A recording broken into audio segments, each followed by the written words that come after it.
It is definitely in my blood that I work for the Red Cross. My mom was a volunteer for 50 years, and I can now follow in her footsteps. I volunteered to organize the blood drive at our business park when the Red Cross asked for my help. The company I work for, Performance Health Technology, had major employees involved in our blood drive, and soon we were able to host our own express drive. How simple is it to stand up from your desk and walk away and go give a pint of blood and come back knowing you've saved perhaps 3 lives? In 1993, I went in for a minor surgery.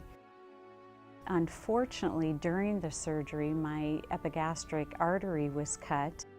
They had to rush me to the hospital. Had to do a cross match very quickly as they could. Had I not had that blood and gotten that as quickly as I did, I would not be able to be here today to tell the story. Well, shortly after finishing our training with Red Cross, we were on the tornado disaster in Amsville.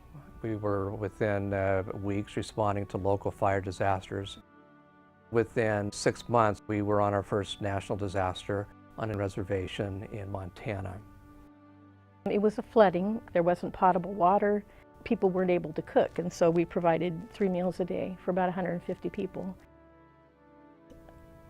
I didn't know I could cook for 150 people, and I didn't know about, just that quiet moment where you're just sitting down with somebody and letting them talk. And then to offer them what we can in terms of lodging, food, clothing, mental health. A lot of people don't realize that Red Cross offers mental health counseling. It brought out skills that I wasn't sure that I had, but like the training does a lot to empower you. We can't always be there first. That's why it's so important for us to train people. With proper training, you can save a life. The person you save could be a neighbor, stranger, or even a loved one. The Red Cross helps thousands of people gain life-saving skills and preparedness information every year. Armed Forces members are all over the world, and on any given day, something can happen to a family member. And if they're in a crisis, something should happen to them, it's really nice for them to be able to turn to the Red Cross. They have a connection and a network that can reach out and pull the family and that soldier together, and that's the most important thing that can happen during a crisis.